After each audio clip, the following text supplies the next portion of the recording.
No, it wasn't an April Fool's joke. Nintendo really did add 3 more classic games to their Nintendo Switch Online service. And best of all, you don't even need to own the expansion pack. This newest dump brings Nintendo Entertainment System sequels Dig Dug 2 and Mappy-Land, plus the Super NES version of Earthworm Jim 2. I love that we're finally getting more 8-bit games, but are these 3 titles worth downloading? Today we're going to flip through the pages of Electronic Gaming Monthly, Nintendo Power, Super Play, and more to see what critics said about these classic games when they were first released. Join me for another action-packed episode of Nintendo Switch Online Review Crew.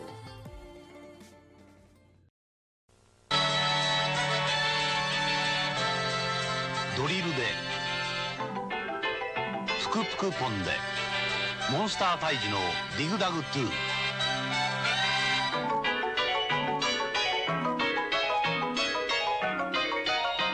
空想してから寝てください。タッグティームプロレスリング、そしてディグダグ2新発売。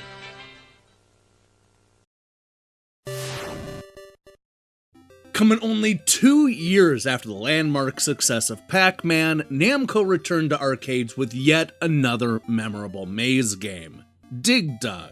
With a simple premise of burrowing deep below the earth and the use of an air pump to blow up everything in your path, Dig Dug not only spawned a number of sequels, but it also inspired subterranean dig fests like Mr. Do and Mr. Driller. Dig Dug 2, on the other hand, was the largely ignored follow-up, which ended up coming to the Nintendo Entertainment System in 1989, 7 years after the first game hit arcades. By that point, the entire gaming landscape had changed and evolved, leaving a lot of the simple arcade games feeling out of place on home consoles.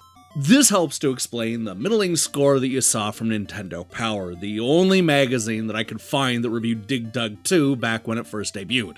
In this new version of the arcade classic Dig Dug, the action is now seen from an overhead view. The same enemies are back, though, and your weapon is again an air hose that you must use to inflate and pop the enemies before they reach you. You can easily walk over the cracks in the ground, and as your enemies float slowly over the cracks, hose them. Look, that's obviously more of a description than it is a critical review, but that's par for the course when it comes to early Nintendo Power. With a score of 3 out of 5, Dig Dug 2 is a so-so follow-up to a true arcade great.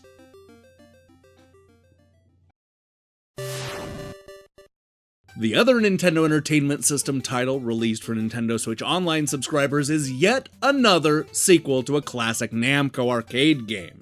Mappy-Land is the follow-up to the 1983 hit Mappy, and it's a side-scrolling action game starring a police officer mouse going up against a group of literal fat cats. When Nintendo Power reviewed it in their 5th issue, they gave it a 3 out of 5 and described it this way: Mappy is having a bad day. It's Mappy's girlfriend Mappiko's birthday, and the Gucci gang has stolen and hidden the presents that Mappy had bought for her. Guide Mappy through the 8 areas where the presents are hidden, while the Gucci gang chase you and try to prevent you from finding your treasure. Hold on, wait a second. The enemies are the Gucci gang, Gucci gang, Gucci gang, Gucci gang, Gucci gang, Gucci gang, Gucci gang, Gucci gang. Over at Electronic Gaming Monthly, Mappy-Land was one of the very first games they reviewed using a 4-person team. Ed made a weird argument that I'm not sure holds up. There's just no such thing as a kiddie game. While Mappy-Land may have characters, settings, and tunes geared towards the younger players, it is not a game that will be fully appreciated by anyone under 16. While Ed may have been underwhelmed, Steve ended up recommending Mappy-Land, calling it a great sequel and explaining that the new scrolling and multi-level features really make the game shine. It's very easy to play, but loaded with things to discover and ways to increase your score. It may not look like a revolutionary game, but it plays better than most. Now you can see if that's still the case when you download Mappy-Land on the Nintendo Switch.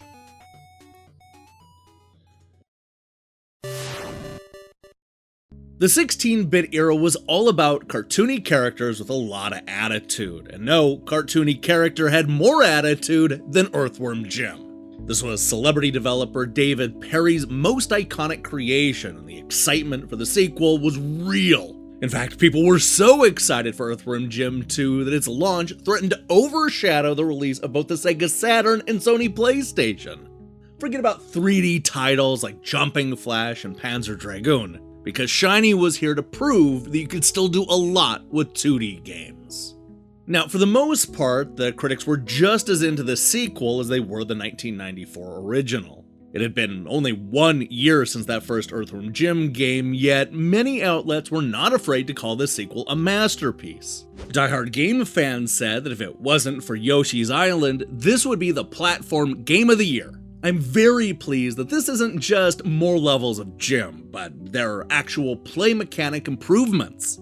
I can't get enough of the creativity of Shiny. The extent of weirdness in this game can't even be matched by 4 AM writing binges at the offices of GameFan. Non-stop humor, non-stop puzzles, precise jumping, swinging, bosses, etc. The whole package you loved last year, only bigger, better, more. You saw a similar review over at GamePro, who concluded that Earthworm Jim 2 is loaded with humor, awesome graphics, and incredibly diverse levels.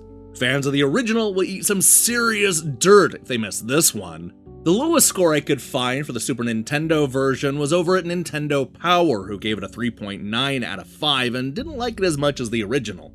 However, the most critical review came from Superplay, who took issue with some of the humor. The result is a game that's as much fun to play as the very best Monty Python film, which would be great if it was a Monty Python film available at £12 from any good video stockists.